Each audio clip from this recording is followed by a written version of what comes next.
I am a 51 years old male, and I have 3 children, 1 girl, 1 boy, and 1 child is gender neutral. My son Eric is the oldest, Eva is the middle child, and Charlie is my youngest. I'm still very new to the whole LGBTQ thing, so please correct me if I say something wrong. Now sadly, when the children were all young, their mother / my wife passed away in a car accident, and I've been raising them by myself ever since, as I've chosen to never remarry since my wife was / is the love of my life. I'll say I'm definitely not a perfect father, but I've done the best I could to raise my children. Now Eva has always been a bit more wild than her other siblings even before her mother's passing. I've tried everything, ranging from having sit-down talks with her to putting her in therapy, as well as taking parenting classes and reading books to see what I could possibly do to help. Therapy did seem to help a little bit, but decided to stop soon after she turned 18. Now let me tell you the story as to why I'm here now. My daughter Eva still lives with me and Charlie as she goes to school, and has definitely been home more due to the pandemic, but has started to go out more now that they are letting up on some of the regulations. Now I was out getting dinner with an old high school buddy of mine when I get a panicked call from my son, who had been at my house hanging out with his siblings. To summarize what he told me, he got into an argument with Eva and Charlie sided with him. Eva became very volatile and even called Charlie a slur, which is a big hell no for me. So I headed home and tried to calm everything down. I told Eva I didn't care about what they had been arguing about, and that she wasn't allowed to disrespect Charlie or Eric like that. Me and Eva ended up now being the ones to start arguing, but I soon shut it down when I realized it wasn't gonna help. I forced her to apologize and took away her car privileges until she could learn to respect her siblings, and I thought it was the end of that. Well, the next morning after work I ended up coming home and finding scraps of papers all over. At first I didn't get it, but then soon found out that she cut up about half a dozen letters her mother had written me when I was much younger. I was livid. I know it was her because I have a couple cameras in my house. I just walked into her room and told her to get out. She was smug and rolled her eyes, but then I yelled, "Get the out of my house," and she realized I was serious. She was crying and screaming, but I had felt sorta numb at that point, and she left with a friend of hers. But now I feel like I was being too harsh, but I wanna stand my ground. She did know about the cameras, but they're really just there for my dog. I've got cerebral palsy that affects both my legs and 1 arm. That's my official diagnosis, but what you really see is I walk with a limp. I'm a software developer, so job-wise, I don't have any issues. I knew when I was a kid that using my brain is the best way for me to survive on my own without relying on other people. I haven't had the chance to get my driver's license, but according to therapists and doctors that shouldn't be an issue. That's the background about me. My girlfriend and I have been together for a year. We met back in April 2020 of last year, and we decided to get together in May 2020. I told her about my disability before then, but she wanted to try and make it work. We video call on Discord every day, almost always when we're awake, and recently we've been going on dates.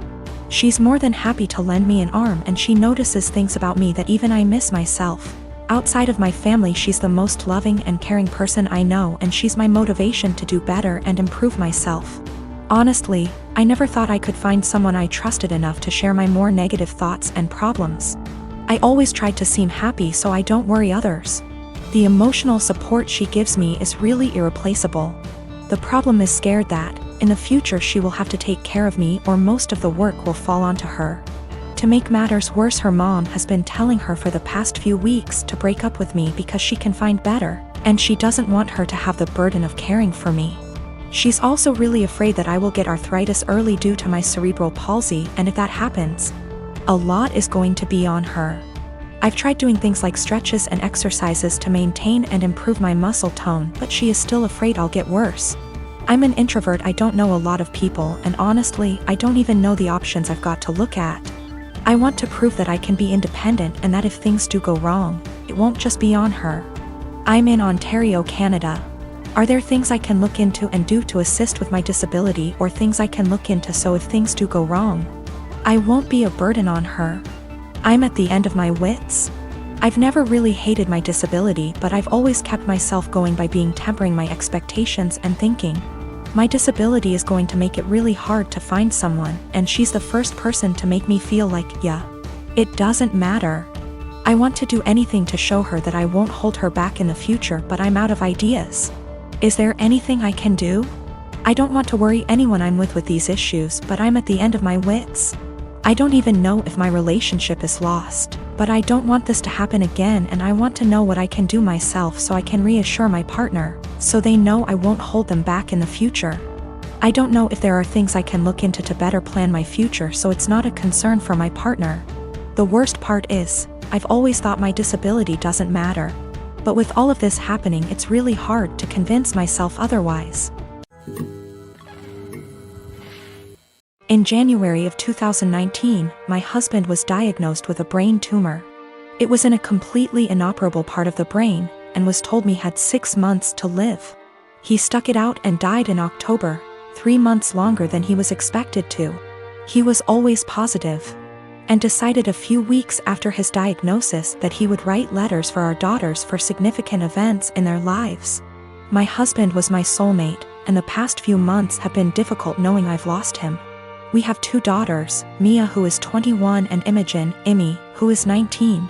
All 3 of us have become a lot closer since their dad's death, and we've all really struggled. My husband and I were together since we were children. Got married when we were 18, and we were approaching our 20th wedding anniversary when he passed. In February of this year, Mia got married to a boy she's been with for about 6 years. I absolutely love her husband, and he's been incredibly supportive during all of our grief. My husband wrote a letter for Mia to open on her wedding day. It's worth noting that my daughters were unaware of these letters. It was my job to give them to our daughters. Her wedding day comes around, and I just can't bring myself to give her the letter. I read it and just wanted to keep it to myself. I had his handwriting and his words, and it felt like he was there, and I couldn't bear the thought of giving that up yet. I was fully intending on giving her all the other letters as the events happened. Last week, Mia and her husband bought their first home together. They'd been living at our home since they got married, and so had a lot of stuff to pack and move to their new house. Mia asked me where her important documents were, passport, birth certificate, etc. So I told her they were in my top drawer of my dresser in my bedroom. The only letter that was in there was the one I was meant to give her on her wedding day, the rest were hidden away. She immediately recognized his handwriting, and of course it was addressed to her, so she read it and broke down. She came and found me and started screaming at me, asking how I could be so selfish. I didn't really know what to say apart from the fact that I wanted to keep it and she could take a picture of it. Both my daughters called me an asshole and are convinced I'm keeping them from a load of their dad's stuff. I met this guy about 18 months ago, and we've been together since. He knows about my employment history, and he said that he has no issue with it. Though he did ask me to tell his family the white lie I occasionally use on my CV and stuff, which is that I was a waitress. A month ago we found out that I'm 2 months pregnant. He says this is great news, and we should move in together. I assumed he'd be moving into my place because he rents his far smaller 1-bedroom flat while I own mine. And I have room for a baby's room while he doesn't. Also, I really don't want to leave my flat. It's my flat, I love it, I could see myself living here for the rest of my life. And I don't want to lose the security of owning a flat and have to go back to paying rent or a mortgage each month. However, he then said that he didn't want to move into my place, and said I should sell it and we buy a place together. I said that I like my place, it means a lot to me that I was able to buy it. And it represents years of working my arse off, scrimping and saving. He then said that he understands all of that. But we should be living together by the time the baby comes, and he didn't want to live in my flat. I asked him why not. It's a great flat, it's central to everything, it's spacious, it's got room for all his stuff.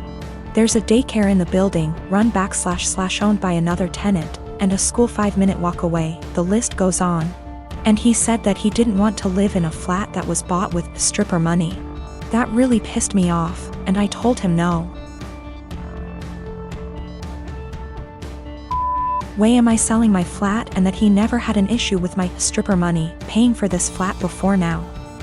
I said I wasn't giving up the security of owning a home for someone who tries to make me feel ashamed about something I don't feel ashamed of. He said that his point is if I sold the flat then we could get a new place with the money from the sale. I said, wouldn't that still be stripper money? And he said that's different, and I asked how. He then said he was going back to his place because I can't talk to you when you're in this state. He's gone back to his flat now and he's texted me saying I'm overreacting / irrational and I need to think of this realistically, rather than emotionally. He says he wouldn't feel right raising a child in my flat knowing how I purchased it and selling back / moving is the best idea of all of us, not to mention the fact he isn't on the deed because it's my place and it would never feel like our place because of this. I feel I might be the arse because I get why he might feel like it's just my place and I feel I'm being too rigid, in a time we need to work together. Plus I spoke to my sister and she sided with him, so 2 out of 3 people think I'm in the wrong here. I dumped him. There was a whole conversation and during the conversation he said he didn't want to be a parent if I wasn't willing to do everything he wanted, including sharing a house back / deed, plus staying together. Also, at the start of the conversation I said what a few people suggested, which was that I'd be willing to sell and split the house with him, provided he paid 50%, and he got very angry. Very quickly. He also said a few other things, how it's all going to pan out just yet, but it looks like I'm going to be a single mother,